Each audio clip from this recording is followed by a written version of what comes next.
Hola, ¿qué tal? Vamos a continuar con la lectura de la obra de Sigmund Freud. Estamos en el volumen 2 y hemos llegado a los historiales clínicos. Esto es un trabajo particularmente rico, ya lo veremos. Comenzamos con un caso de Joseph Breuer, y así se le conoce como el caso de la señorita Ana O. Eh, no quisiera yo detenerme mucho en la presentación. Creo que es posible obtener más datos sobre la paciente, pero vamos simplemente a entrar en detalle en cuanto a la descripción que hace Breuer de su paciente. Dice, la señorita Ana O, de 21 años, cuando contrajo la enfermedad en 1880, parece tener un moderado lastre neuropático, a juzgar por algunas psicosis sobrevenidas en su familia extensa. Los padres son sanos pero nerviosos. Aquí al respecto de la frase moderado lastre neuropático, se refiere justamente a influencias, digámoslo así, enfermizas dentro de su propia familia. ¿Ah? Y como ciertas consideraciones, ciertos temores familiares heredados, ciertas precauciones también. Continúa el texto. Ella, la señorita, fue siempre sana antes, sin mostrar nerviosismo alguno en su periodo de desarrollo. Tiene inteligencia sobresaliente, un poder de combinación asombrosamente agudo e intuición penetrante. Su poderoso intelecto habría podido recibir un sólido alimento espiritual y lo requería, pero este cesó tras abandonar la escuela. Ricas dotes poéticas y fantasía, controladas por un entendimiento tajante y crítico. Este último la volvía también por completo insugestionable. Solo argumentos, nunca afirmaciones, influían sobre ella. Su voluntad era enérgica, tenaz y persistente. Muchas veces llegaba a una testarudez que solo resignaba su meta por bondad, por amor hacia los demás. Entre los rasgos más esenciales del carácter se contaba una bondad compasiva. El cuidado y el amparo que brindó a algunos pobres y enfermos le prestaron a ella misma señalados servicios en su enfermedad, pues por esa vía podía satisfacer una intensa pulsión. Mostraba siempre una ligera tendencia a la desmesura en sus talantes de alegría y de duelo. Por eso era de genio un poco antojadizo. El elemento sexual estaba asombrosamente no desarrollado. La enferma, cuya vida se volvió transparente para mí, como es raro que ocurra entre seres humanos, no había conocido el amor, y en las masivas alucinaciones de su enfermedad no afloró nunca ese elemento de la vida anímica. Aquí James Strachey nos hace una observación, dice al respecto de esta frase, el elemento sexual estaba asombrosamente no desarrollado. Dice Strachey, Freud citó esta oración, aunque no verbatim, es decir, no literalmente, en una nota al pie de página en el texto Tres ensayos de teoría sexual y en la presentación autobiográfica, en el volumen 7 y en el volumen 20 respectivamente. Aquí recordemos que estamos leyendo a Breuer, pero justamente Freud rescata esto de Breuer. Continúo. Esta muchacha de desbordante vitalidad espiritual llevaba una vida en extremo monótona y es probable que el modo en que ella se la embellecía resultara decisivo para su enfermedad. Cultivaba sistemáticamente el soñar diurno, es decir, las fantasías, al que llamaba, entre comillas, su teatro privado, se cierran comillas. Mientras todos la creían presente, revivía en su espíritu unos cuentos. Si la llamaban, estaba siempre alerta, de suerte que nadie sospechaba aquello. Esta actividad transcurría junto a los quehaceres hogareños que ella cumplía de manera intachable. Informaré luego sobre cómo esa ensoñación habitual de la mujer sana pasó directamente a la enfermedad. El ciclo de la enfermedad se descompone en varias fases bien separadas. Ellas son: inciso A, incubación latente, desde mediados de julio de 1880 hasta el 10 de diciembre, más o menos, de ese mismo año. Esta fase casi siempre se sustrae de nuestro conocimiento, pero en este caso, debido a su peculiaridad, se pudo averiguarla de una manera tan completa que ya por ese hecho estimo en mucho su interés patológico. Expondré luego esta parte del historial.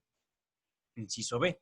Contracción manifiesta de la enfermedad, una psicosis peculiar, parafasia, strabismus convergens, perturbaciones graves de la visión, parálisis por contractura, total en extremidad superior derecha y en ambas inferiores, parcial en extremidad superior izquierda, paresia de la musculatura cervical, progresiva reducción de la contractura en las extremidades del lado derecho, alguna mejoría interrumpida por un grave trauma psíquico, la muerte del padre, en abril, a lo cual sigue, inciso C, un periodo de sonambulismo persistente que luego alterna con estados más normales, continuación de una serie de síntomas duraderos hasta diciembre de 1881.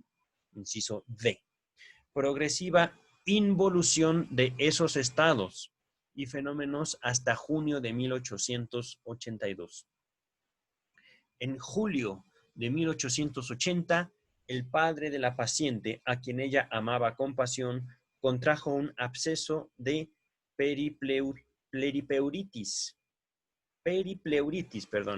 que no sanó y a consecuencia del cual murió en abril de 1881. Durante los primeros meses de esa enfermedad, Ana se consagró al cuidado del enfermo con toda la energía de su ser y a nadie sorprendió que se debilitara mucho.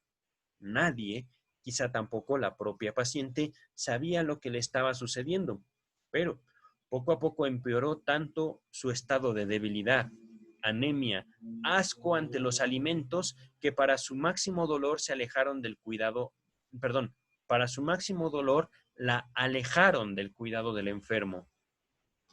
La ocasión más inmediata para ello la ofreció una tos intensísima, a raíz de la cual la examiné por primera vez. Recordemos, está escribiendo Joseph Breuer. Era una típica tosis nerviosa, es decir, tos nerviosa. Pronto acusó una llamativa necesidad de reposo en las horas de la siesta, a lo cual seguía al atardecer un estado de adormecimiento y luego una intensa inquietud. Aquí un breve paréntesis, y este lo incluyo yo. Tosis nerviosa quiere decir que Breuer, como médico, no encontró algún proceso de, ¿cómo decirlo? Alguna razón médica, alguna razón anatómica por la cual esa tos estaba ahí como síntoma.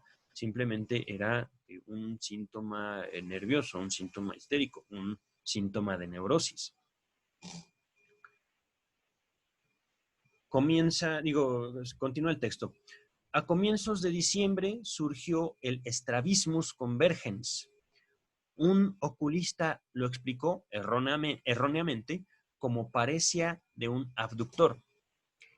El 11 de diciembre la paciente cayó en cama y siguió en ella hasta el 1 de abril. En rápida sucesión se desarrollaron una serie de graves perturbaciones en apariencia totalmente nuevas. Esta frase de en apariencia está como en itálicas. Está como distinguido esa frase, ¿no? Esas palabras. Continúa el texto. Dolores en el sector posterior izquierdo de la cabeza. Strabismus convergens, que quiere decir diplopia. Que las emociones agravaban mucho. Queja de ver inclinarse las paredes. Entre paréntesis, afección del oblicuus. Es del nervio, me parece. Bueno, voy a continuar. Perturbaciones visuales de difícil análisis, paresia de los músculos anteriores del cuello, de suerte que la paciente terminó por mover la cabeza solo si la apretaba hacia atrás entre los hombros alzados y giraba la espalda. Contractura y anestesia de la extremidad superior derecha y, pasado algún tiempo, de la inferior, es decir, de la pierna del mismo lado. Esta última extendida por completo, es decir, no podía doblar su pierna derecha, aducida y rotada hacia adentro. Luego, igual afección apareció en la extremidad inferior izquierda y, por último, en el brazo izquierdo, cuyos dedos conservaron, empero, cierta movilidad. Tampoco las articulaciones del hombro de ambos lados quedaron por completo rígidas. El máximo de la contractura afectaba a los músculos del brazo, así como luego, cuando la anestesia pudo ser examinada con mayor precisión, la zona del codo demostró ser la más insensible. Al comienzo de la enfermedad, el examen de la anestesia no era completo a causa de la resistencia de la paciente, debida a unos sentimientos de angustia. En ese estado empecé a tratar a la enferma y pronto pude convencerme de estar ante una grave alteración psíquica. Existían dos estados de conciencia enteramente separados, alternaban entre sí muy a menudo y sin transición, y fueron divorciándose cada vez más en el curso de la enfermedad. En uno de ellos conocía a su contorno, estaba triste y angustiada, pero relativamente normal. En el otro alucinaba y, entre comillas, se portaba mal, se cierran comillas. Vale decir, insultaba, arrojaba las almohadas a la gente toda vez que se lo permitía su contractura. Arrancaba con sus dedos móviles los botones del cubrecamas y la ropa blanca, etc. Si durante esa fase se alteraba algo dentro de la habitación, entraba o salía alguien, ella se quejaba después de que le faltaba tiempo e indicaba las lagunas en el decurso de sus representaciones conscientes. Toda vez que luego se le disimulaba eso en lo posible y se procuraba tranquilizarla ante su queja de que se volvía loca, a aquella botadura de los almohadones, etc., seguían todavía quejas en cuanto al trato que se la sometía, el desorden en que se la dejaba, etc. Esas ausencias ya se habían observado cuando aún no había caído en cama. Entonces se atascaba en mitad de lo que iba diciendo.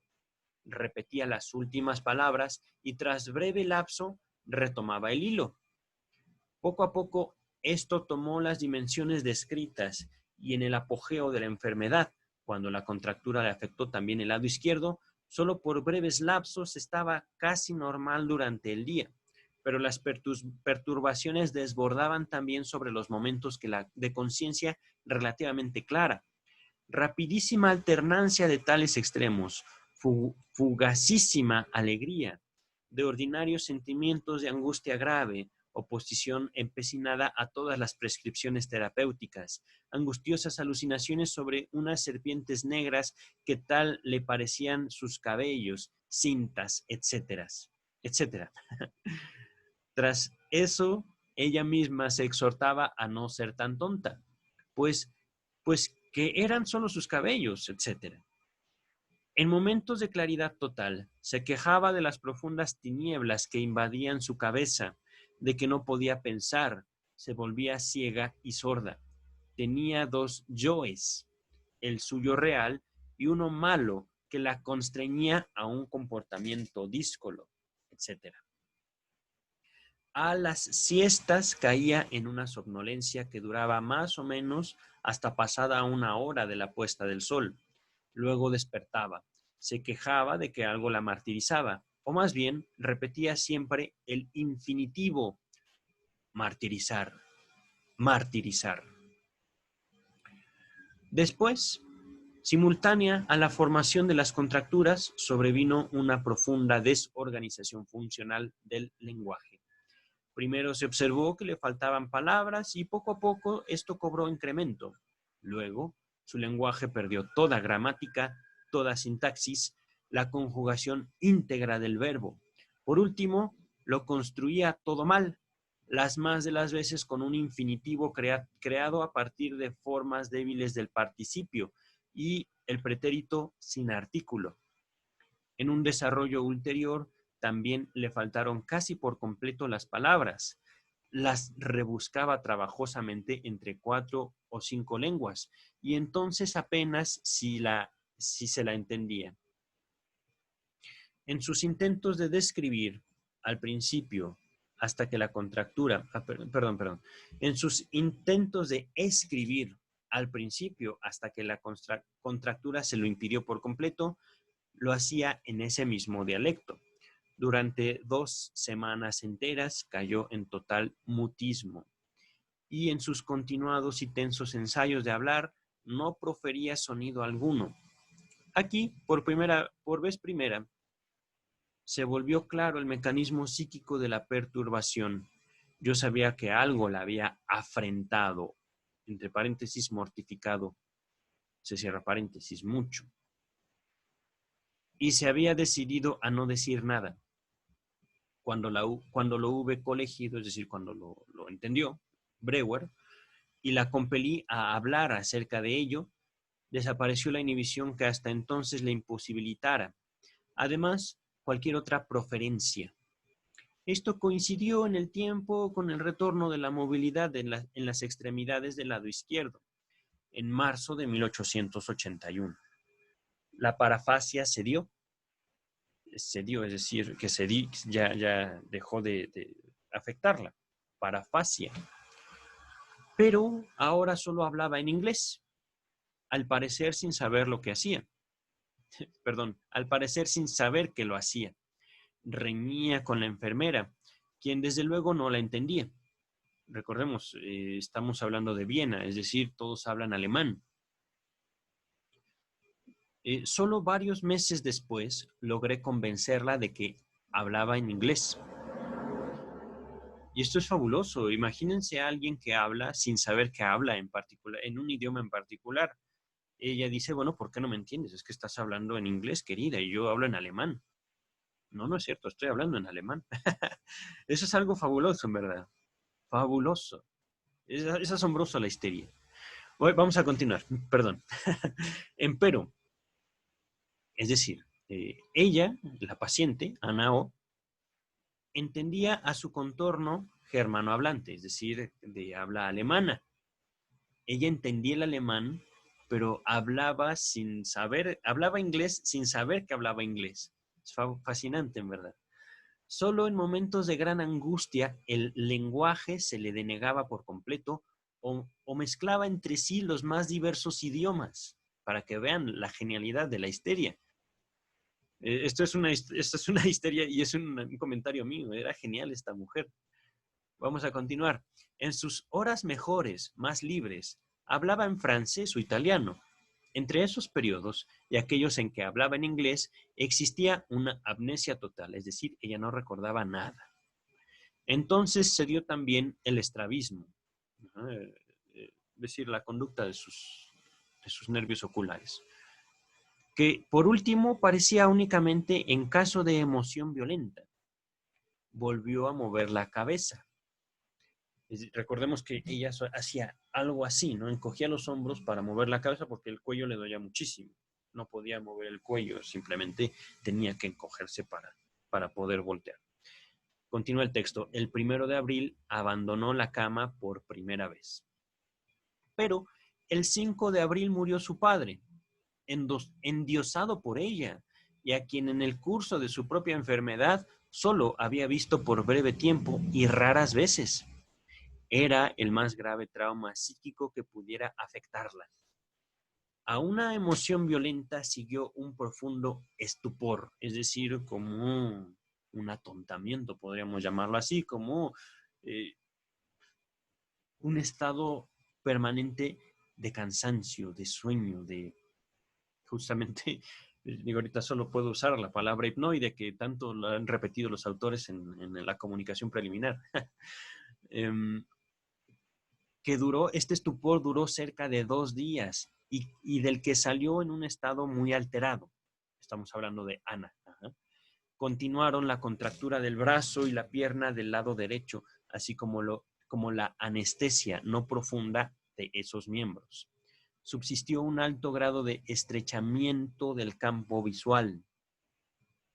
Es decir, ella no veía más que una pequeña parte, digamos, de un campo visual normal, un campo visual típico de un aparato visual, digamos, completo, sano. Continúa el texto. De un ramillete de flores que la alegraba mucho, solo veía una flor por vez. Imagínense, esto es lo que lograba ver ella. Se quejaba de no reconocer a las personas. Antes reconocía los rostros sin verse precisada a un empeño deliberado. Ahora, en ese laboriosísimo recognizing work o trabajo de reconocimiento, debía decirse, la nariz es así, de tal suerte los cabellos, por consiguiente, es tal o cual persona. Es decir, para que ella pudiera reconocer a alguien, no le bastaba solo verlo, sino, a ver, esta persona tiene la nariz así, tiene los cabellos así, entonces eres tal. Continúa el texto. La gente se le convertía como en figuras de cera, sin relación con ella. Muy penosa le resultaba la presencia de algunos parientes cercanos, y ese, entre comillas, instinto negativo fue en aumento. Si entraba en la habitación alguien a quien antes habría tenido gusto en ver, lo reconocía. Por breve lapso estaba presente y enseguida volvía a su ensimismamiento. Esa persona desaparecía así para ella. Solo a mí me conocía siempre cuando yo entraba. También permanecía siempre presente y despabilada mientras hablaba con ella, salvo en las ausencias alucinatorias que le seguían sobreviniendo de una manera por entero repentina. Recordemos, está hablando Joseph Breuer. Es decir, está escribiendo, este texto es de Joseph Breuer. Quien estaba frente a Ana O no era Sigmund Freud, era Joseph Breuer. Continúa el texto. Ahora solo hablaba en inglés y no entendía lo que se le decía en alemán. Sus allegados debían hablar en inglés con ella. Hasta la enfermera aprendió a atenderla en alguna medida, pero leía en francés e italiano. Si debía hacerlo, en voz alta. Con asombrosa presteza y fluidez daba una versión inglesa de lo escrito en la hoja. Empezó a escribir de nuevo, pero de una manera curiosa. Escribía con la mano izquierda ágil, pero en letras de imprenta del tipo antigua, con un alfabeto que se había construido a partir de su Shakespeare. ¡Wow! Asombrosa la mujer. Continúa el texto. Si ya antes había tomado mínimas porciones de alimento, ahora se rehusaba por completo a comer, pero permitió que yo la alimentara, de suerte que su nutrición fue en rápido aumento. Después que se le suministraba comida, nunca omitía lavarse la boca. Y lo hacía también cuando por una razón cualquiera no había comido nada. Un signo de cuán ausente se encontraba. La somnolencia a la siesta y el sopor profundo hacia el atardecer perduraban. Pero si después se declaraba, entre paréntesis una palabra alemana, aussprechen, vamos a retomar, pero si después se declaraba, ¿cómo? Más adelante consideré, así está escrito, pero si después se declaraba, otra vez, pero si después se declaraba, le volvían con claridad la tranquilidad, la alegría.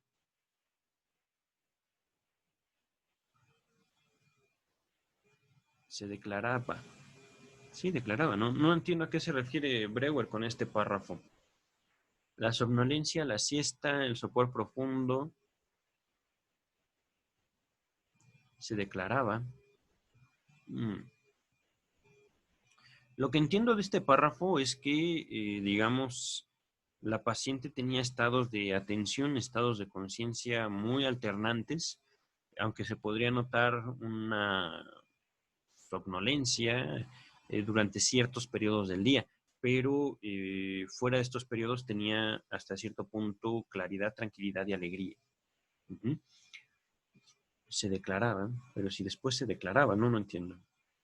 Vamos a continuar, ¿vale?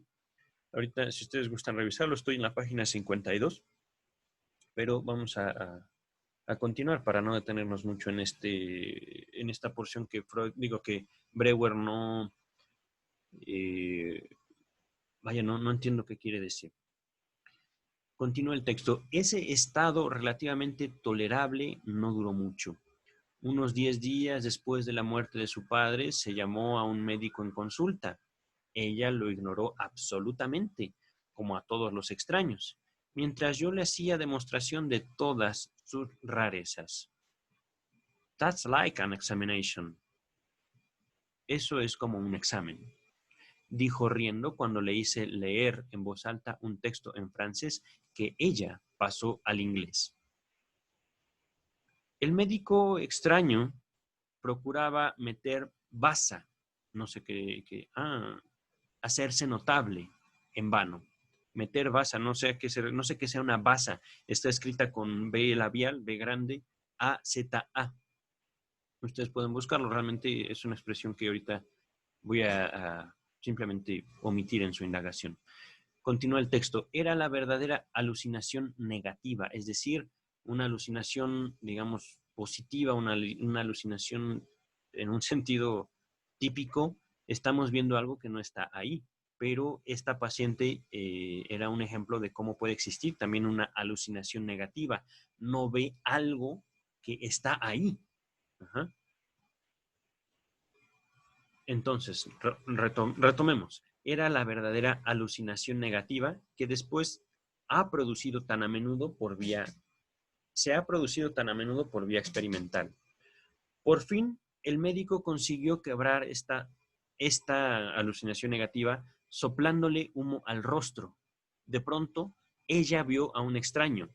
Se precipitó sobre la puerta para quitar la llave y cayó al piso desmayada.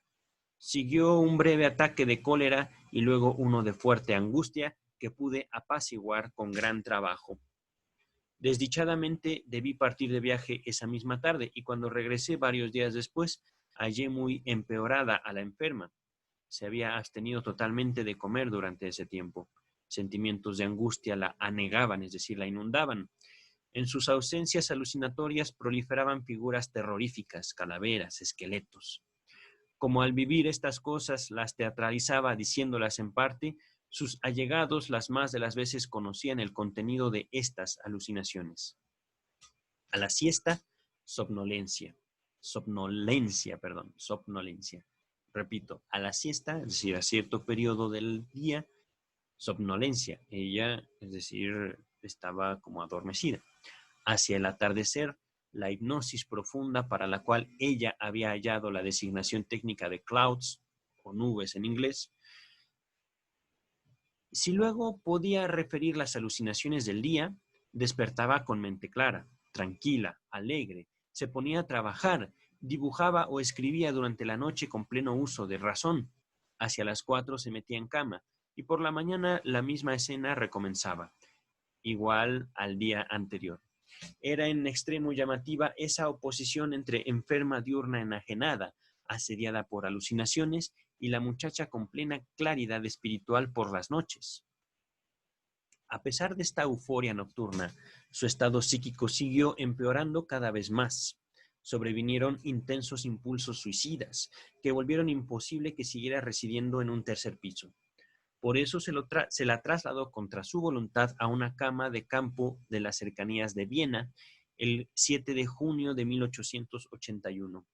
Yo nunca la había amenazado con este alejamiento que le resultaba aborrecible.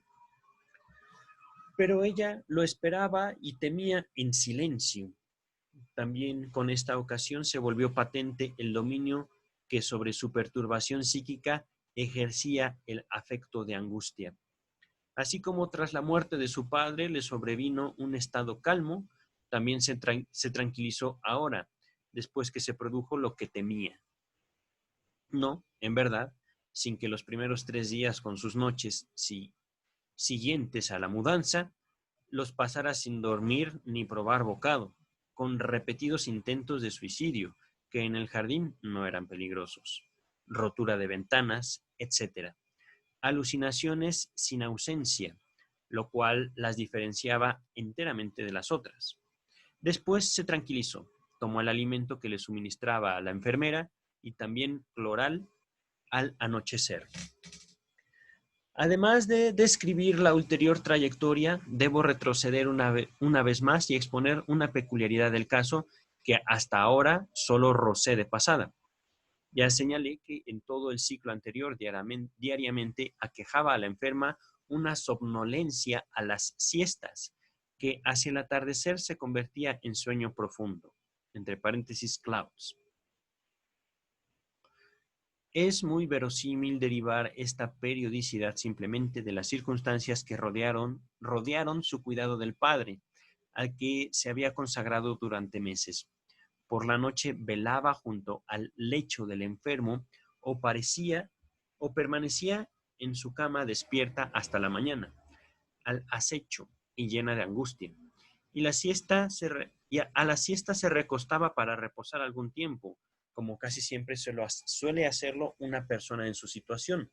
Y acaso este tipo de vigilia nocturna y sueño a las siestas se deslizó de contrabando en su propia enfermedad y persistió cuando ya hacía tiempo que el sueño había sido reemplazado por un estado hipnótico. Cuando el sopor duraba más o menos una hora, se ponía inquieta, removiéndose de un lado al otro y exclamando una y otra vez, martirizar, martirizar, siempre con los ojos cerrados. Por otra parte, se había reparado en que durante sus ausencias diurnas evidentemente forjaba siempre alguna situación o historia, de cuya trama daban noticia ciertas palabras murmuradas. Pues bien, sucedió por casualidad al comienzo y luego de manera deliberada que alguno de sus allegados dejaba caer una de esas palabras claves mientras la paciente se quejaba de su martirizar. De pronto ella se acordaba y empezaba a pintar una situación o a relatar una historia, al principio balbuceándola en su dialecto parapásico y con mayor fluidez cuando avanzaba, hasta que al final hablaba con un correctísimo alemán. En la primera época, antes que diera en hablar solo en inglés, las historias, siempre tristes, eran en parte muy lindas, del tipo de Bilderbuch Home Builder, de Andersen. No conozco esa historia, pero bueno, vamos a continuar. Y probablemente construidas según ese modelo. Las más de las veces, su punto de partida o su argumento era la situación de una muchacha sentada ante el lecho de un enfermo y presa de angustia. No obstante, también eran procesados otros motivos de índole por entero diversa. Momentos después de terminado el relato, despertaba manifiestamente tranquilizada, o como ella decía, una palabra en alemán, gehaglich. La estoy latinizando, realmente no sé cómo se pronuncia. Aquí James Strachey nos hace un paréntesis, sosegada, quiere decir esta palabra en alemán. Ya ustedes podrían buscar sosegado en el traductor de Google para saber cómo se pronuncia. Vamos a continuar. Por las noches volvía a intranquilizarse y a la mañana, tras 2 horas de sueño, no había duda de que ya estaba dentro de otro círculo de representaciones. Si en la hipnosis del anochecer no podía referirme la historia, le faltaba aquella calma. Y al día siguiente era preciso que refiriera 2 historias para producir esa tranquilidad.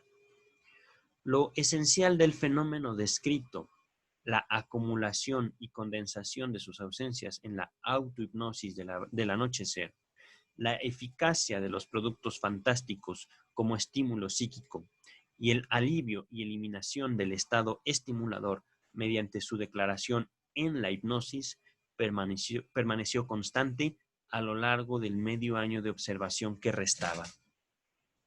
Tras la muerte de su padre, las historias se volvieron desde luego más trágicas aún, aunque solo con el empeoramiento de su estado psíquico, que siguió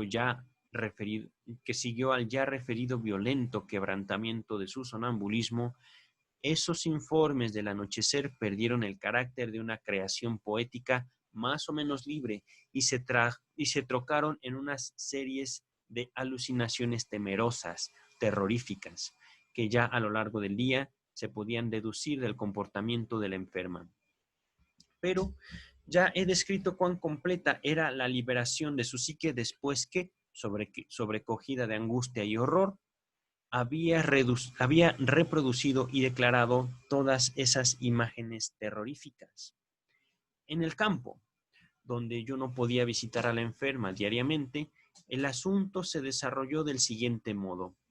Yo acudía al anochecer, cuando la sabía dentro de su hipnosis, y le quitaba todo el acopio de fantasmas. Aquí viene una palabra, supongo que es francesa o alemana, realmente no lo sé, pero que significa fantasmas. Fantasmé, fantasma, que ella había acumulado desde mi última visita. Esto debía ser exhaustivo si se quería obtener éxito. Entonces ella quedaba completamente tranquila. Y al día siguiente, amable, dócil, laboriosa y hasta alegre.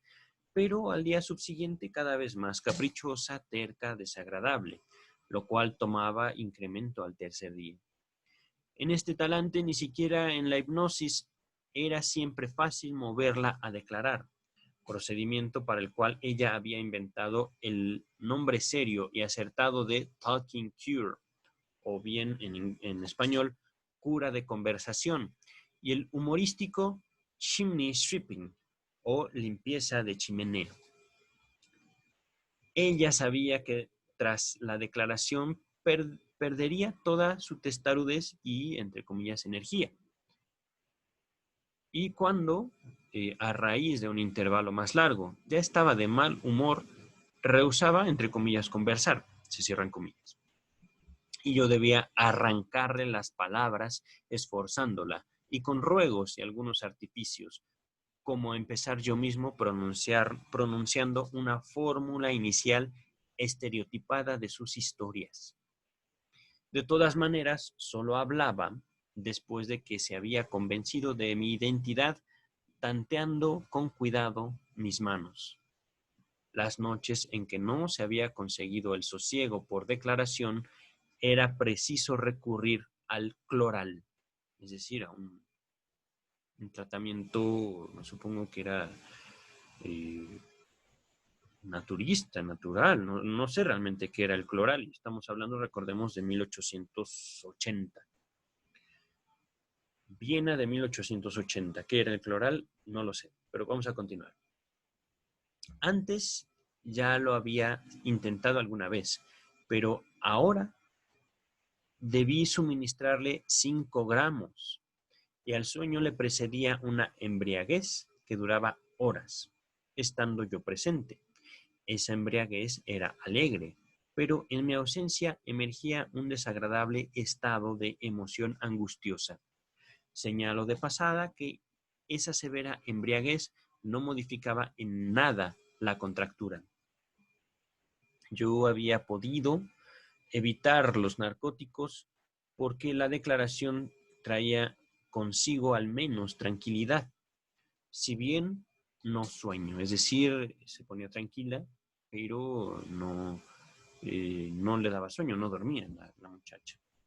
En el campo, las noches entre los alivios hipnóticos eran tan insoportables que resultó forzoso buscar refugio en el cloral, pero poco a poco fue necesitando menos. El sonambulismo persistente no reapareció. En cambio, prosiguió una alternancia de los estados de conciencia. En medio de la conversación alucinaba, salía corriendo, intentaba treparse un árbol, etc. Si se la retenía, Pasado brevísimo lapso, retomaba la frase interrumpida sin saber qué había ocurrido entre tanto. Pero en la hipnosis todas esas alucinaciones aparecían luego en su informe. Su estado mejoró en líneas generales. Se podía alimentarla. Dejaba que la enfermera le llevara la comida a la boca. Solo el pan lo pedía. Y luego lo rechazaba tan pronto tocaba sus labios. La paresia por contractura de la pierna cedió sustancialmente. También cobró el debido aprecio y gran afecto por el médico que la visitaba, mi amigo el doctor B. No sabemos quién era ese, pero vamos a continuar. De gran ayuda fue un perro de Terranova que le habían dado y al que amaba con pasión. Cierta vez que su preferido, atacó a un gato, fue hermoso ver cómo la endeble muchacha rescataba a la víctima, empuñando la fusta en la mano izquierda y dominando con ella al enorme animal. Más tarde amparó a algunos enfermos pobres, lo cual le fue de gran utilidad. La prueba más nítida del efecto estimulador patógeno que sobre ella ejercían los complejos de representación producidos en las ausencias, su condición segunda o conciencia segunda, de acuerdo a la presentación preliminar, así como de su trámite mediante la declaración en estado de hipnosis, la recibí a mi regreso de un viaje de vacaciones de varias semanas. En ese intervalo no se emprendió ninguna talking cure, pues no había caso de que la enferma refiriera sus historias a alguien que no fuera yo, ni siquiera al doctor B, con quien había simpatizado cordialmente. La encontré en un triste estado moral, desidiosa, indócil, lunática, hasta maligna. En los relatos del anochecer se advirtió que su vena de fantasía poética sin duda estaba por agotarse. Eran cada vez más unos informes sobre sus alucinaciones y a veces sobre lo que la había enojado durante los días transcurridos. De ropaje fantástico, es cierto, pero lo fantástico consistía más en fórmulas estereotipadas que en lo poético de su creación. Ahora bien, solo se obtuvo un estado soportable cuando hice trasladar a la paciente por una semana a la ciudad, y allí cada anochecer le arrancaba de 3 a 5 historias. Cuando se terminó con esto, quedó acabado todo cuanto ella había acumulado en las semanas de mi ausencia. Únicamente entonces se estableció aquel ritmo de su estado psíquico. Al día siguiente de una declaración estaba amable y alegre, y el segundo día irritable, desagradable, y el tercero directamente antipática. Su estado moral era una función del tiempo transcurrido desde la última declaración, porque cada producto espontáneo de su fantasía y cada episodio concebido por la parte enferma de su psique seguían obrando como estímulos psíquicos hasta que eran relatados en la hipnosis, lo cual eliminaba por completo su eficacia. Cuando en el otoño la paciente regresó a la ciudad, a una vivienda distinta de aquella en que había enfermado, su estado tanto físico como mental era tolerable, pues muy pocas vivencias, en verdad, solo las más profundas, eran procesadas patológicamente como estímulos psíquicos. Yo esperaba una mejoría creciente si mediante la declaración regular se impedía que nuevos estímulos quedaran como lastre permanente en su psique. Primero me desilusioné. En diciembre su estado psíquico desmejoró sustancialmente. Estaba de nuevo inquieta, presa de triste desazón, irascible, y tenía poquísimos días totalmente buenos, entre comillas. Aunque no se pudiera rastrear en ella nada, entre comillas también, atascado. A fines de diciembre, para las Navidades, estuvo particularmente intranquila y en los atardeceres de toda esa semana no relataba nada nuevo, sino los fantasmas que, bajo el imperio de intensos afectos de angustia, había forjado día por día en ese mismo periodo festivo de 1880, es decir, un año antes. Acabada la serie de esta temporada, un gran alivio.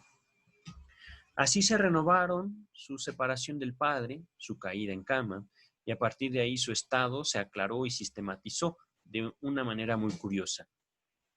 Los dos estados de conciencia se sucedían alternados, y siempre así, desde la mañana y a medida que avanzaba el día, las ausencias, es decir, el afloramiento de la condición de la conciencia segunda, se volvían cada vez más frecuentes para subsistir ellas solas hacia el atardecer. Esos dos estados, decía, ya no difirieron meramente como antes, a saber que en uno, el primero, ella era normal y en el segundo, alienada, sino que en el primero vivía como los demás, en el invierno de 1881-82, mientras que en el segundo vivía en el invierno de 1880-81. Y había olvidado por completo todo lo sucedido después. Solo la conciencia de que el padre había muerto parecía quedarle, no obstante, las más de las veces. El traslado al año anterior se produjo con tanta intensidad que en su nueva vivienda alucinaba su dormitorio anterior, y cuando quería dirigirse hacia la puerta, embestía la estufa, que en la nueva vivienda estaba situada respecto de la ventana, como en la otra la puerta. El vuelco súbito de un estado al otro se producía de manera espontánea, pero también se lo podía provocar con mayor facilidad mediante alguna impresión sensorial que recordara vívidamente al año anterior. Bastaba mostrarle una naranja, que era su principal alimento durante la primera época de su enfermedad, para remitirla, es decir, para regresarla, saltando todo el año de 1882 a 1881. Ahora bien, ese retraslado al periodo pasado no se producía de una manera general e indeterminada, sino que revivía día por día el invierno anterior. ¡Wow! Asombroso. En cuanto a esto, yo habría podido conjeturarlo meramente, si no fuera porque en la hipnosis del atardecer ella formulaba en palabras lo que había excitado ese mismo día de 1881. Y pude comprobar la absoluta corrección de los hechos supuestos mediante un diario íntimo que la madre llevara en 1881. Esta revivencia del año transcurrido duró hasta el definitivo cese de la enfermedad en junio de 1882. Era muy interesante ver los efectos de repercusión que en el primer estado, más normal, ejercían los estímulos psíquicos revividos en el estado segundo. Ocurrió que una mañana la enferma me dijo sonriendo que no sabía qué tenía, pues estaba enojada conmigo. Gracias al diario íntimo supe de qué se trataba, y esto se corroboró en la hipnosis del atardecer. En 1881, ese mismo anochecer, yo había causado mucho enojo a la paciente. En otra ocasión dijo que algo fallaba en sus ojos, veía falsamente los colores, sabía que su vestido era marrón y no obstante lo veía azul. Enseguida se demostró que en los papeles del examen visual distinguía de manera correcta y tajante todos los colores, y la perturbación recaía solo sobre la tecla de su vestido. La razón era que en 1881 se había ocupado mucho por esos días de una camisa de dormir para su padre, en la que se utilizó la misma tela, pero azul.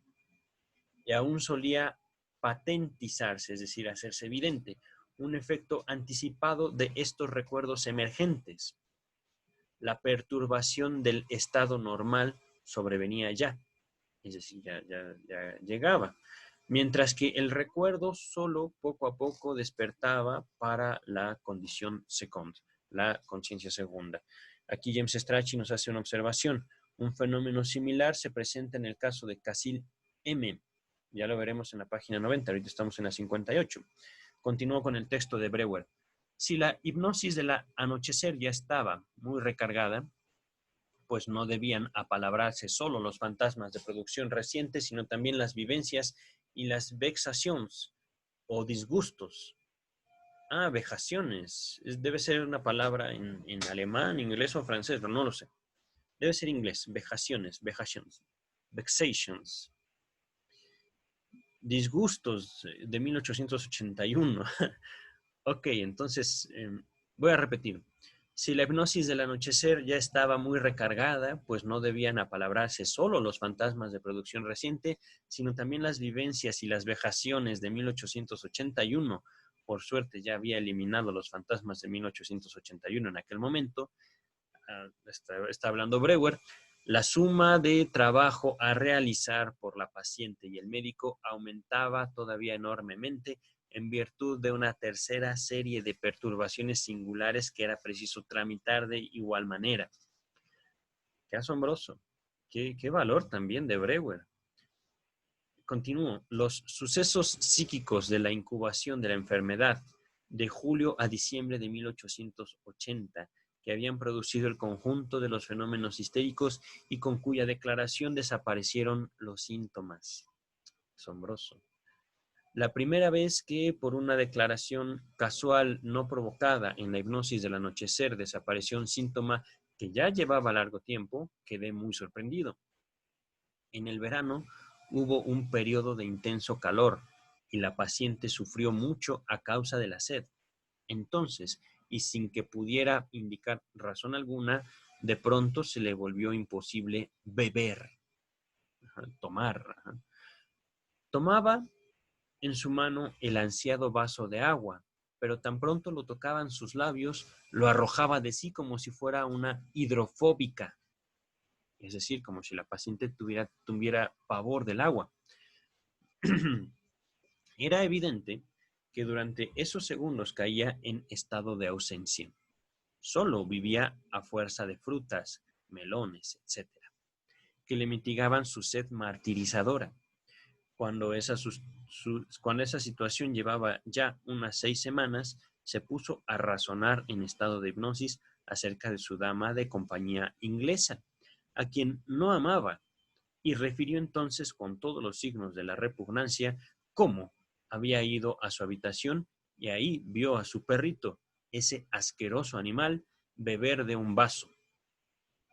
Ella no dijo nada, pues quería ser cortés. Tras dar todavía enérgica expresión a ese enojo que se le había quedado atascado, pidió de beber, tomó sin inhibición gran cantidad de agua y despertó de la hipnosis con el vaso en los labios. Con ello la perturbación desaparecía para siempre. De igual modo, se disiparon unos raros y obstinados caprichos tras relatar ella la vivencia que los había ocasionado. Ahora bien, se dio un gran paso cuando desapareció el primero de sus síntomas permanentes, la contractura de la pierna derecha, el cual, cierto es, ya había aminorado en mucho. A partir de estas experiencias que los fenómenos histéricos se disipaban en esta enferma tan pronto como en la hipnosis reproducía el suceso que había ocasionado el síntoma. A partir de allí, pues se desarrolló un procedimiento técnico terapéutico que no dejaba nada que desear en materia de consecuencia lógica y de realización sistemática. Cada síntoma de este enredado cuadro clínico fue abordado por sí. El conjunto de las asociaciones a raíz de las cuales había emergido fueron relatadas en secuencia inversa, comenzando desde el día anterior a aquel en que la paciente cayó en cama y yendo hacia atrás hasta el ocasionamiento de su primera emergencia. Hecho esto, el síntoma quedaba eliminado para siempre. Así se, entre comillas, removieron por vía de relato. Viene una palabra en alemán que no quisiera yo tratar de pronunciar, ¿vale? Repito, así se removieron por vía de relato las parecias por contractura y anestesias, las diversas perturbaciones de la visión y la audición, neuralgias, es decir, dolores, tos, temblores, etc. Y por último, también las perturbaciones del lenguaje. Por ejemplo, entre las perturbaciones de la visión se tramitaron una por una el strabismus convergens con diplopia, desviación de ambos ojos hacia la derecha, de suerte que la mano aprehensora caía siempre hacia la izquierda del objeto, perdón.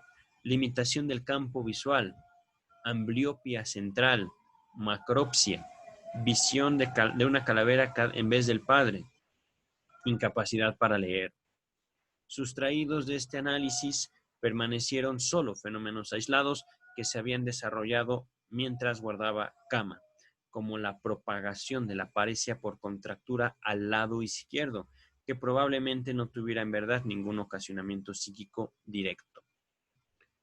Es aquí un pequeño paréntesis mío, es como si estos síntomas que habían empezado del lado derecho al lado izquierdo, el lado izquierdo no tenía ninguna relación con la vida anímica, con digamos, representaciones, simplemente era como una forma en la cual, digamos, la paciente iba perdiendo cada vez más el control sobre sí misma. Vamos a continuar. Dice el texto, demostró ser por completo imposible abreviar el trámite procurando evocar de manera directa en su recuerdo el primer ocasionamiento de los síntomas, es decir, no se podía ir directo al ocasionamiento, sino que tenía que hacer el trámite, tenía que ser el camino, un procedimiento que ella misma había, digámoslo así, necesitado, ella necesitaba decir eso. Ella no lo hallaba, quedaba perpleja, y todo marchaba más lento que si uno, con calma y seguridad, desovillaba, así está escrito, desovillaba hacia atrás los hilos asidos del recuerdo. Eso es muy bello. Pero como en la hipnosis del anochecer se iba demasiado despacio, pues la enferma estaba exigida y se dispersaba por la declaración de las otras dos series, y además los recuerdos necesitaban su tiempo para desplegarse con vividez plena, se instituyó el siguiente procedimiento. Yo acudía a ella por la mañana, la hipnotizaba. Eran procedimientos hipnóticos muy simples, descubiertos por vía empírica, y le inquiría, concentrados los pensamientos de ella en el síntoma en cuestión, por las oportunidades en que habían surgido. Entonces la paciente designaba, en rápida secuencia y con palabras claves, esos ocasionamientos externos que yo anotaba. En la hipnosis del anochecer, apoyada por esas secuencias anotadas, ella refería con bastante detalle los episodios. Un ejemplo acaso ilustre de la manera concienzuda y exhaustiva en todo sentido como esto se hacía. Había ocurrido siempre que la paciente no oyera cuando le dirigía la palabra. Este pasajero no oír se diferenció así, inciso A, no oír que alguien entra en estado de dispersión. 108 casos detallados de esto.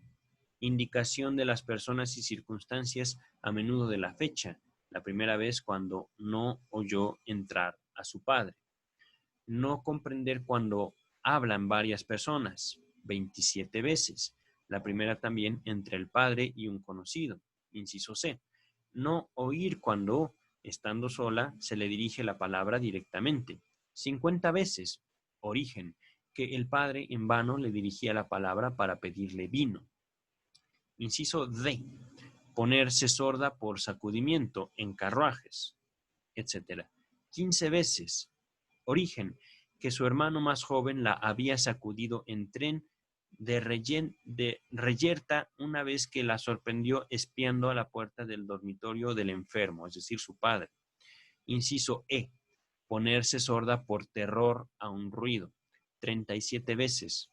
Origen, un ataque de ahogo que su padre sufrió tras atragantarse. Inciso F. Ponerse sorda en ausencia profunda. 12 veces. Así nada más dicen, ya no hay origen. Inciso G. Ponerse sorda por mucho escuchar y espiar, de suerte que no oía cuando le dirigían la palabra. 54 veces. Antes de continuar, es asombroso. Breuer era sumamente comprometido y sumamente esquemático. Vamos a continuar así, después de mis palabras de admiración al fallecido ya doctor Joseph Breuer. Continúa el texto. Desde luego que todos estos procesos son en gran parte idénticos, pues pueden ser reconducidos a una dispersión, a una ausencia o a un afecto de terror. Sin embargo, en el recuerdo de la enferma estaban separados con tanta nitidez que si alguna vez se equivocaba en la serie, era necesario restablecer por vía de corrección el orden preciso. De lo contrario, el informe se detenía. ¡Qué bárbaro! Los episodios referidos por su falta de interés y de significación o por la precisión del relato no dejaban lugar a la sospecha de que fueran inventados. Muchos de esos sucesos eran unas vivencias puramente internas que se sustraían del control. Respecto de otros o de las circunstancias que los acompañaron, guardaban memoria los allegados de la enferma. También aquí se observaba de manera regular que, entre comillas, apalabrado, se cierra comillas, un síntoma emergía con renovada intensidad mientras se lo relataba. Así, en el análisis del no oír, la enferma se volvió tan sorda que a veces debía entenderme con ella por escrito. Uf, qué bárbaro.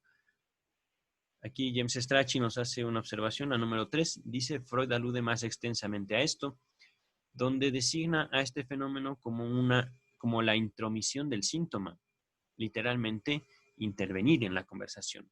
Impresionante. Continúa Breuer. Por regla general, la ocasión primera había sido algún terror que vivenció mientras cuidaba a su padre, algún descuido de ella, etc. No siempre el recordar se conseguía con facilidad. Muchas veces la enferma debió hacer violentos esfuerzos. Así, en cierta oportunidad, la marcha del proceso se detuvo durante un tiempo porque un recuerdo no quería aflorar. Se trataba de una alucinación que causaba mucho terror a la enferma. Había visto a su padre, a quien cuidaba, con una calavera. Ella y sus allegados recordaron que, estando todavía en apariencia sana, había visitado a un pariente. Tras abrir la puerta, cayó al punto desmayada. Pues bien, para superar aquel obstáculo, volvió a ese lugar y al entrar en aquella habitación cayó otra vez desmayada. En la hipnosis de ese atardecer se superó el obstáculo. Al entrar había divisado, es decir, visto, su pálido rostro en el espejo próximo a la puerta, pero no se vio a sí misma, sino a su padre con una calavera. A menudo hemos observado que el miedo a un recuerdo, como era el caso aquí, inhibe su afloramiento, que la enferma o el médico se ven precisados a arrancar. La fuerza de esta lógica interna de sus estados puede mostrarla un ejemplo entre otros muchos. Como se señaló, en este periodo, la paciente por las noches estaba siempre en su condición en su segunda conciencia, vale decir, en 1881. Cierta vez despertó de noche afirmando que de nuevo la habían sacado de su casa y cayó en un estado de inquietud díscola que alarmó a toda la casa. La razón era simple. El anochecer de la víspera, su perturbación de la vista había desaparecido en virtud de una talking cure, es decir, de una cura del habla. Desde luego que también para la condición second, para la segunda conciencia. Entonces, al despertar por la noche se halló en un dormitorio desconocido para ella, pues la familia se había mudado de vivienda en la primavera de 1881. El modo de prevenir estas contingencias harto desagradables fue que yo, a su pedido, cada anochecer le cerrara los ojos con la sugestión de que no podía abrirlos hasta que yo mismo lo hiciera por la mañana. ¡Wow! Solo una vez se repitió el alboroto. La paciente echó a llorar en sueños y despertándose había abierto los ojos. Como este laborioso análisis de los síntomas se refería a los meses del verano de 1880, periodo en el cual se preparaba la enfermedad, obtuve una perspectiva completa de la incubación y patogénesis de esta histeria, que paso a exponer brevemente. En julio de 1880, hallándose en el campo, el padre de la paciente había contraído un absceso subpleural grave. Ana participó con su madre en los cuidados. Cierta vez hacía vigilancia nocturna con gran angustia por el enfermo, que padecía alta fiebre y en estado de tensión, porque se esperaba a un cirujano de Viena que practicaría la operación. La madre se había alejado por un rato, y Ana estaba sentada junto al lecho del enfermo, con el brazo derecho sobre el respaldo de la silla. Cayó en un estado de sueño despierto y vio cómo desde la pared una serpiente negra se acercaba al enfermo para morderlo. Es muy probable que en el prado que se extendía detrás de la casa aparecieran de hecho algunas serpientes y ya antes hubieran provocado terror a la muchacha, proporcionando ahora el material de la alucinación. Quiso espantar al animal, pero estaba como paralizada. El brazo derecho, pendiente sobre el respaldo, se le había dormido, volviéndosele anestésico y parético, es decir, no lo podía mover, no lo sentía, no tenía la sensación del brazo. Y cuando lo observó, los dedos se mudaron, es decir, se transformaron en pequeñas serpientes rematadas en calaveras, las uñas. Probablemente hizo intentos por ahuyentar a la serpiente con la mano derecha paralizada, y por esa vía su anestesia y parálisis entró en asociación con la alucinación de la serpiente. Cuando ésta hubo desaparecido, quiso en su angustia rezar, pero se le denegó toda lengua, es decir, todo lenguaje, todo idioma. No pudo hablar en ninguna lengua, hasta que por fin dio con un verso infantil en inglés, y entonces pudo seguir pensando y orar en esa lengua. El silbido de la locomotora que traía al médico esperado interrumpió la fantasmagoría, es decir, la aparición fantasmal, la alucinación. Ajá. Aquí James Strachey nos hace una nota, la número 4, al respecto de este verso infantil en inglés. En la comunicación preliminar, dice James Strachey, se sostiene que consiguió pronunciar una oración infantil en inglés, lo cual, por supuesto, no contradice lo afirmado aquí. Bueno, eso es distinto. Cuando al día siguiente quiso recoger entre la maleza un aro arrojado allí en medio del juego, una rama torcida le convocó otra vez la alucinación de la serpiente y al mismo tiempo el brazo derecho quedó extendido y rígido. Y a partir de entonces, esto se le repitió siempre que un objeto más o menos serpentiforme, es decir, con forma de serpiente, le provocaba la alucinación. Ahora bien, tanto esta, es decir, la alucinación como la contractura, solo aparecían en las breves ausencias que desde aquella noche se le hicieron cada vez más frecuentes. La contractura se volvió estable solo en diciembre, cuando la paciente, totalmente quebrantada, ya no pudo abandonar el lecho, es decir, la cama, por su enfermedad. A raíz de una ocasión que no halló anotada y de la cual no me acuerdo, a la contractura del brazo se sumó la de la pierna derecha.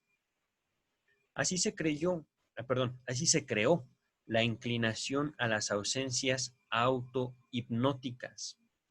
El día que siguió a la noche aquella, a la espera del cirujano, cayó en un estado de ausencia tal que cuando al fin es decir, el cirujano, entró en la habitación, ella no lo oyó llegar.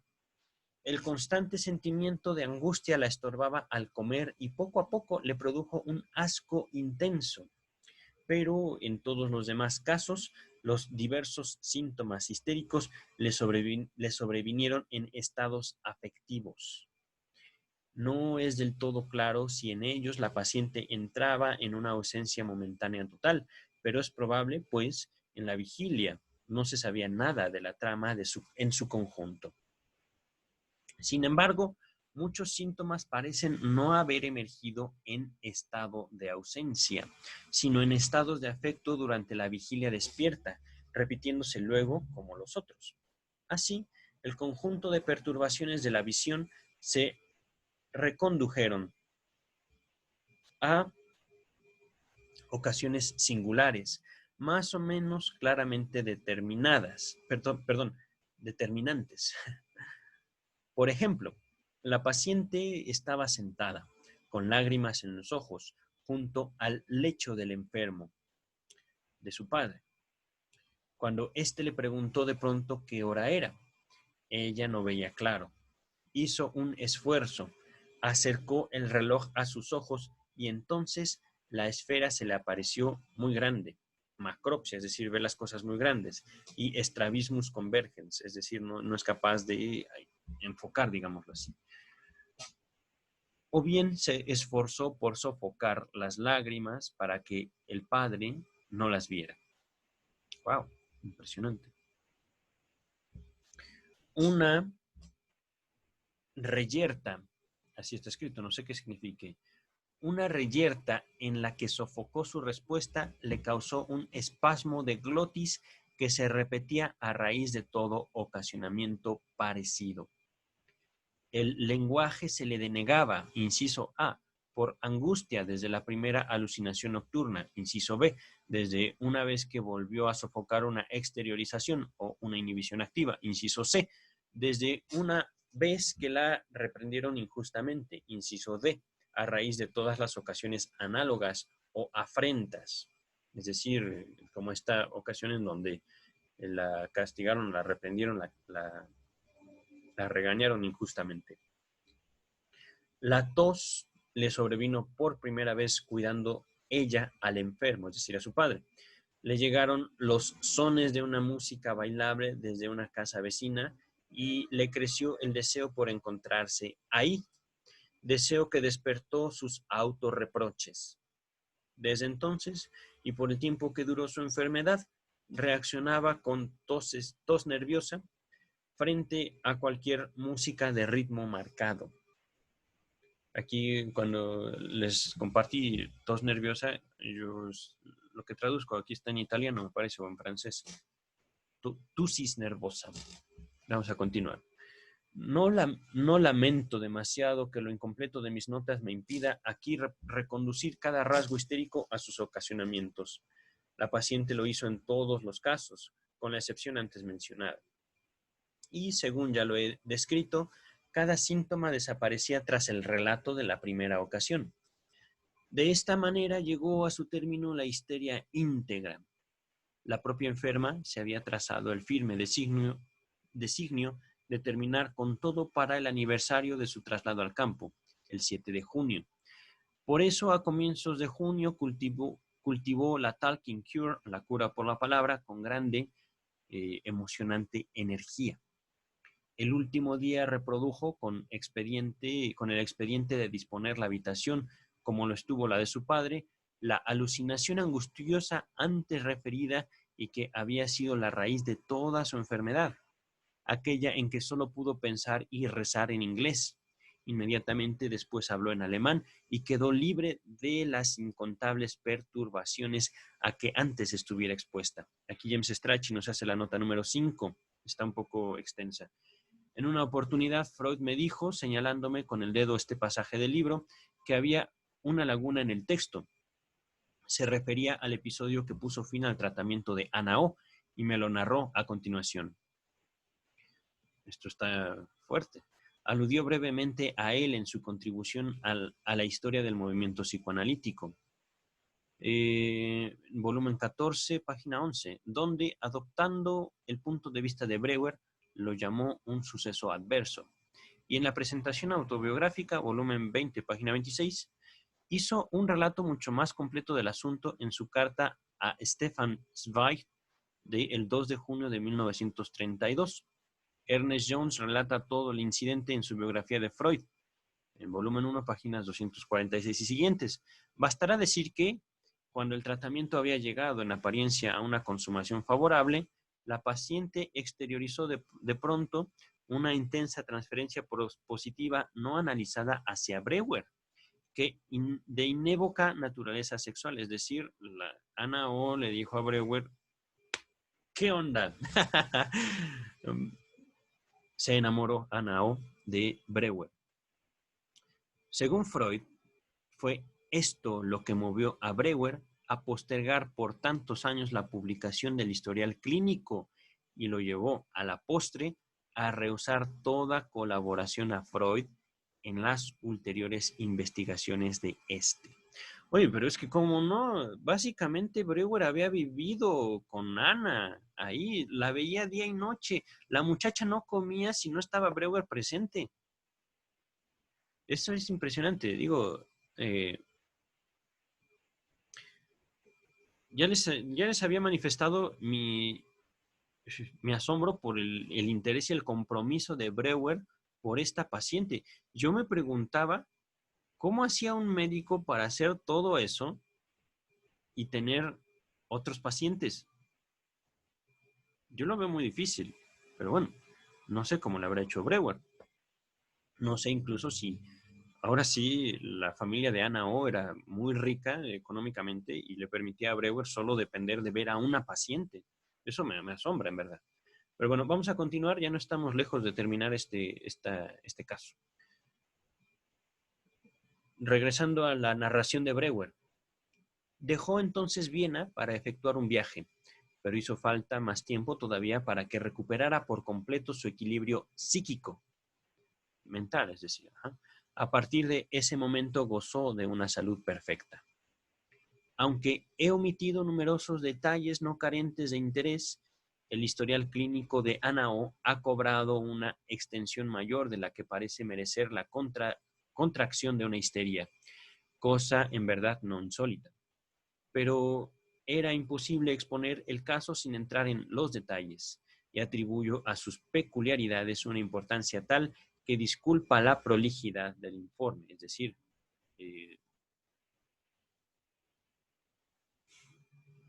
voy a dejarlo así, prolijidad.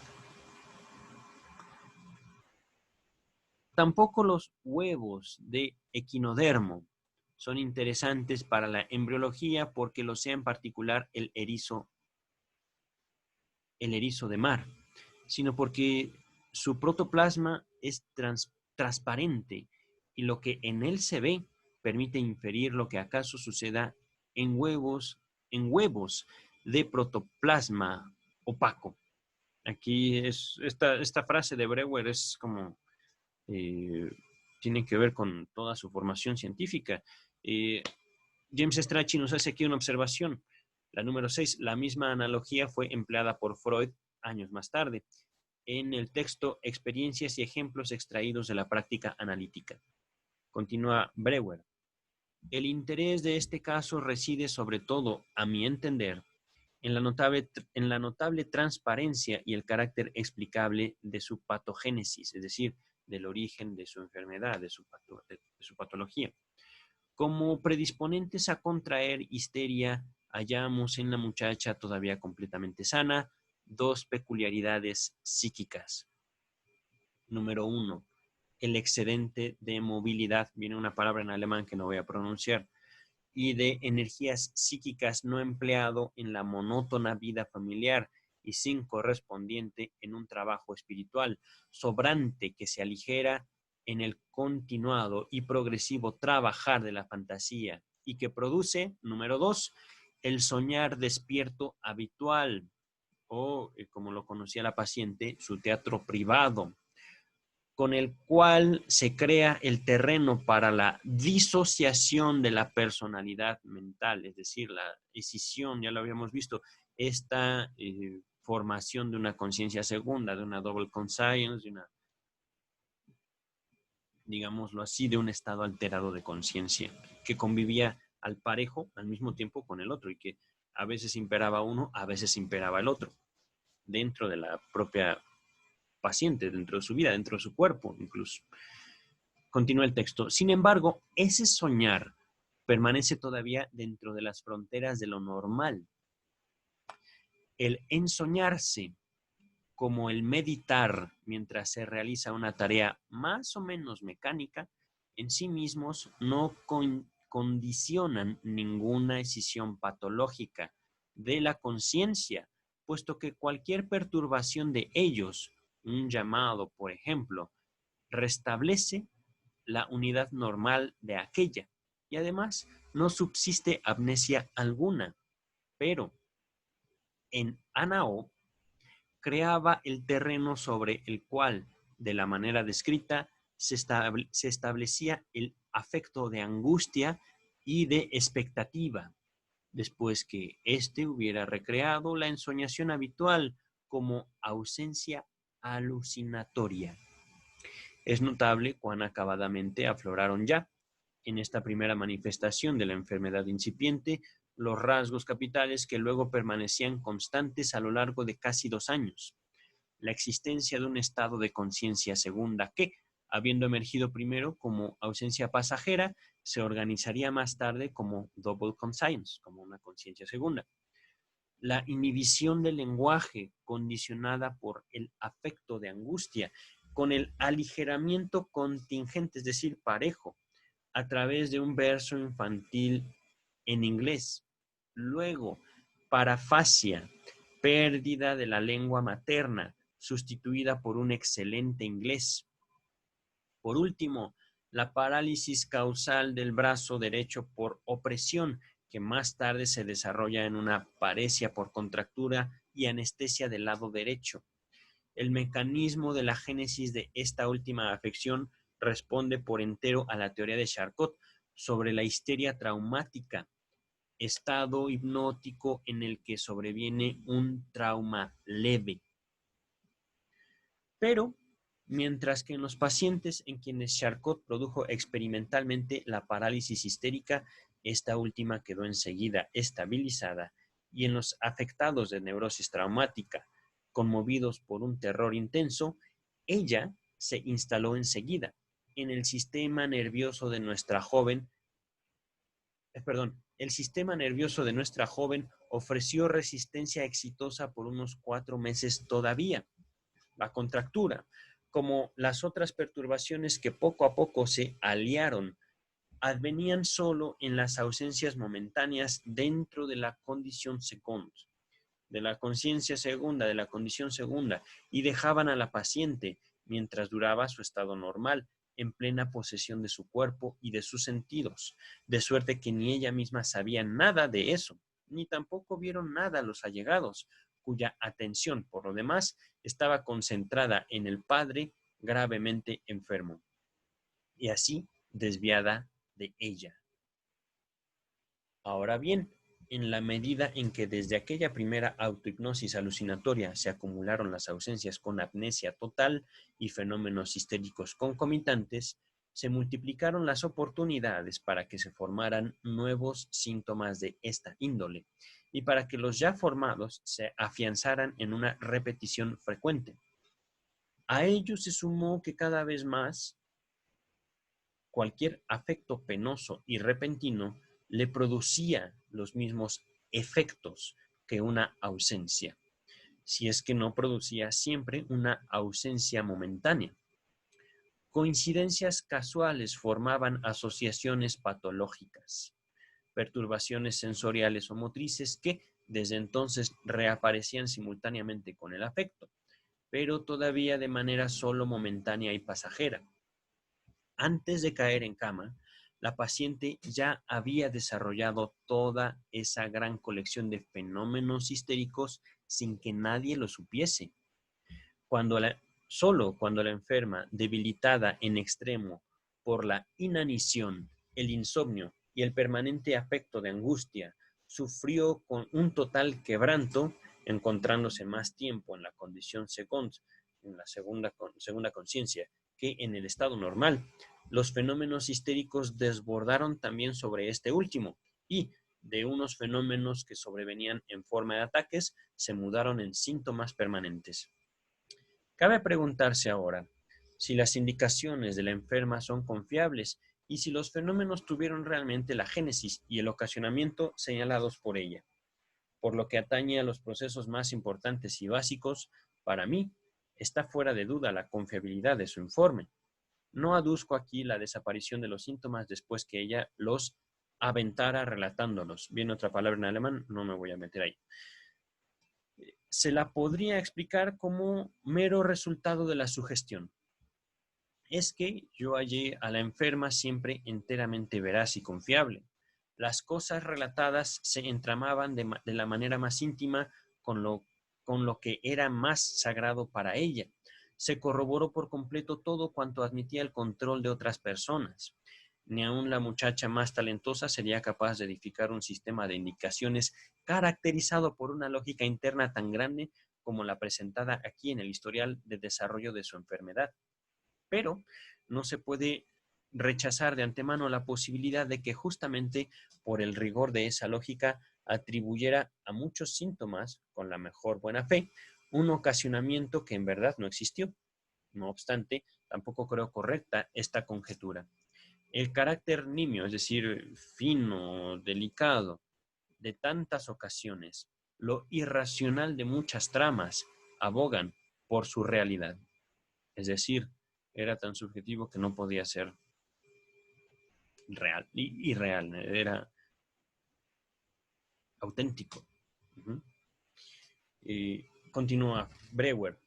La enferma no entendía cómo la música bailable podía hacerla toser, algo demasiado disparatado para ser una construcción deliberada, es decir, falsa, ¿no? Inventada, fue auténtico. Continúa Breuer.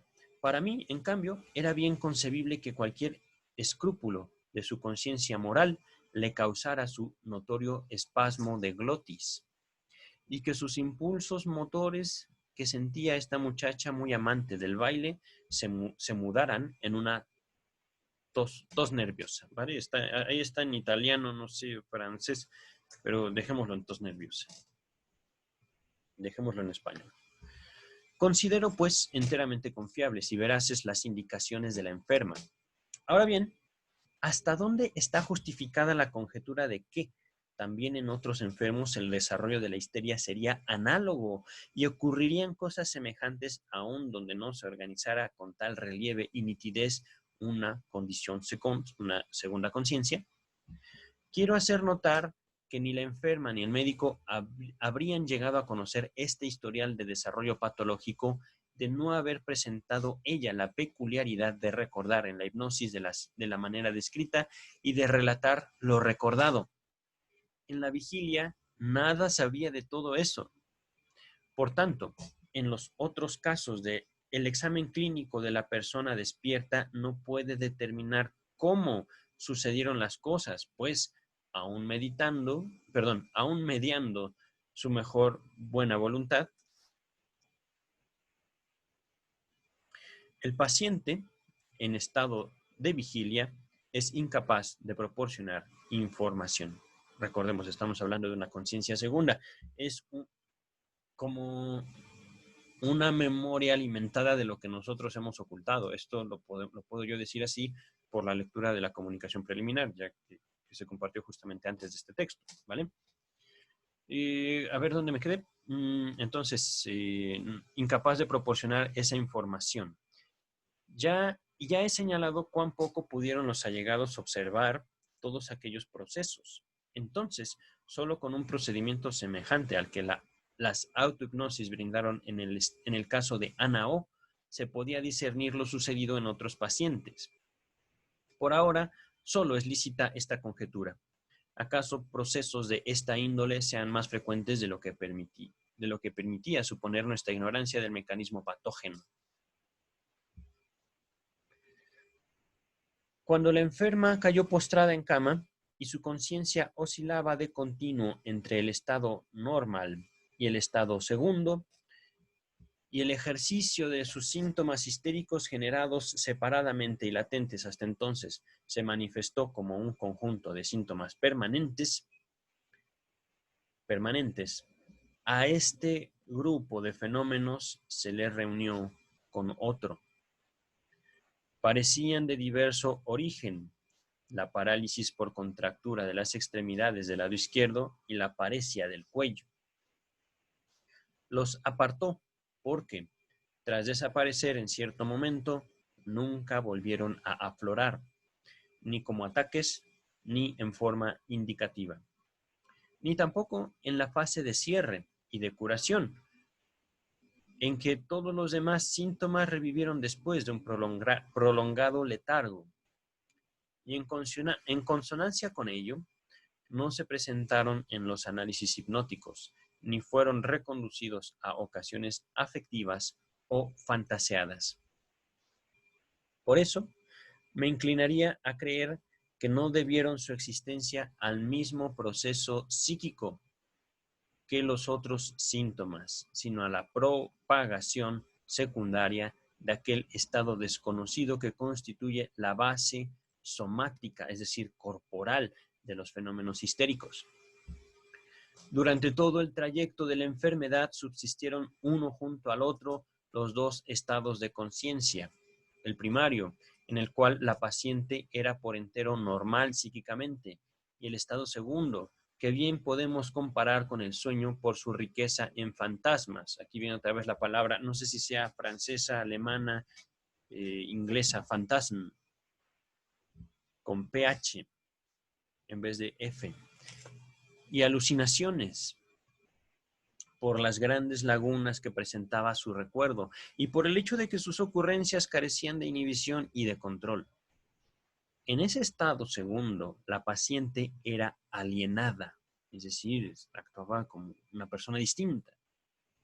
El estado psíquico de la enferma dependía por entero de la intrusión de ese estado segundo en el estado normal.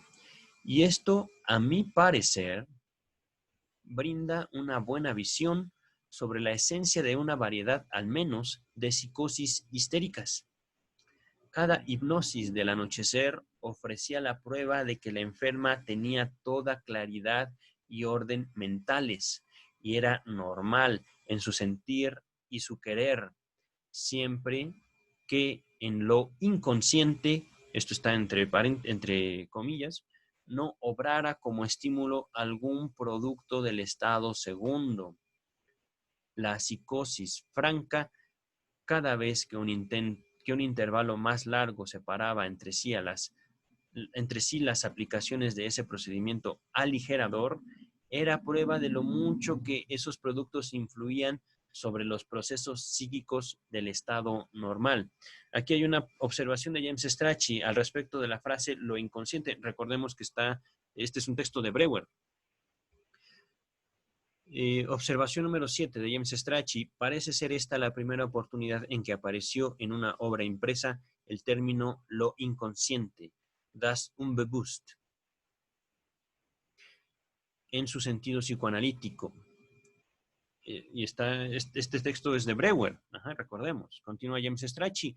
Desde luego, ya antes había sido utilizado con frecuencia por otros autores, particularmente por los filósofos Hartmann, por ejemplo. El hecho de que Breuer lo escribía aquí entre comillas indica posiblemente que lo atribuye a Freud, quien lo utilizaba más adelante en esta misma obra. Con valor de adjetivo, Unbewusst había sido empleado años atrás en el bosquejo inédito de noviembre de 1892. Esto lo encontraremos en el volumen 1, página 189. En su trabajo en francés sobre las parálisis motrices, Freud había utilizado la frase le subconscient o el subconsciente.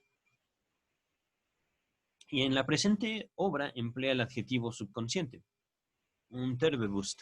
Este es alemán, Unterbewusst. No estoy seguro que se pronuncie así, pero así lo estoy pronunciando. Como lo hace Breuer con mucho mayor frecuencia. Por supuesto, Freud objetaría más adelante el uso de ese término. Encontraríamos ese reparo ya en el texto La interpretación de los sueños, publicado en 1900, perdón. Y en el texto Lo inconsciente, en 1915. Ahí termina la observación de James Strachey. Entonces, esto al respecto de esta frase de Breuer, lo inconsciente.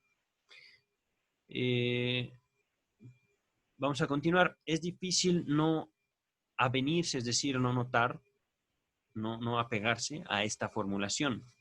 La enferma estaba fragmentada en dos personalidades, una de las cuales era psíquicamente normal y la otra enferma mental. Opino que la nítida división de ambos estados en nuestra enferma no hace más que patentizar, es decir, que hacer notoria una relación que también en muchos otros histéricos ha de ser la causa de tantísimos enigmas.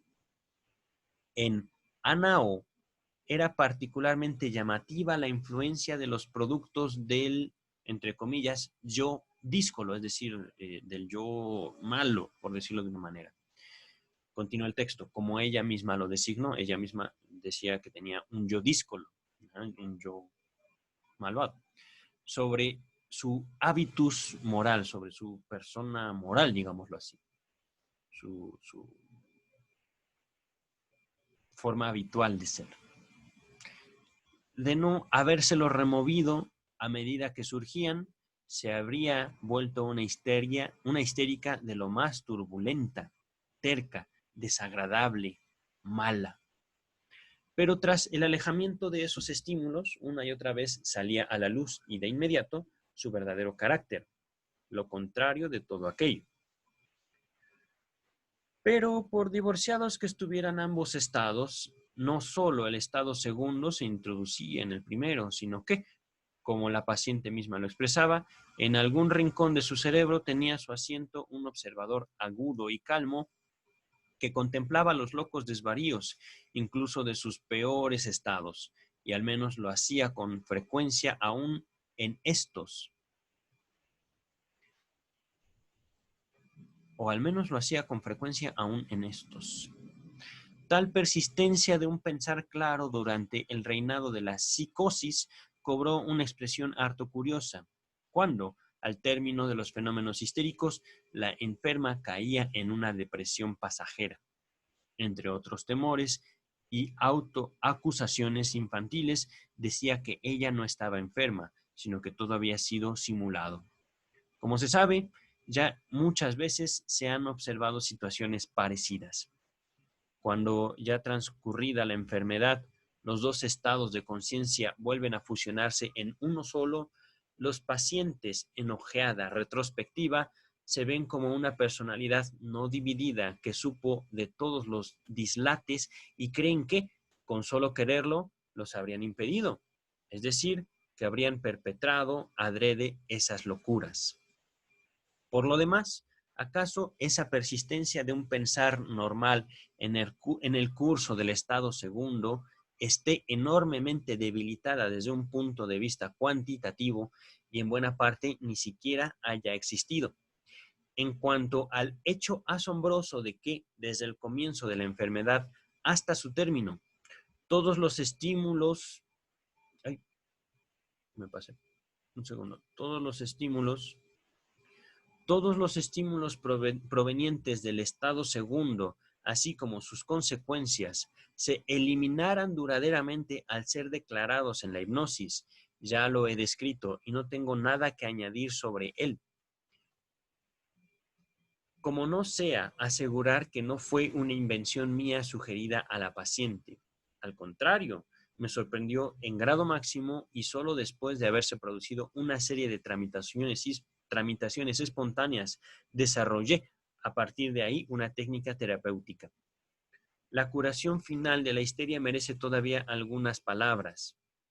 Sobrevino de la manera descrita, con una intranquilización notable de la enferma y el agravamiento de su estado psíquico. Se tenía toda la impresión de que la multitud de los productos del estado segundo, que habían permanecido en letargo, esforzaban ahora su ingreso a la conciencia y eran recordados. Es cierto que al comienzo solo en la condición second o en la segunda conciencia, pero gravitaban sobre el estado normal, es decir, giraban, eran como notados, ¿ajá?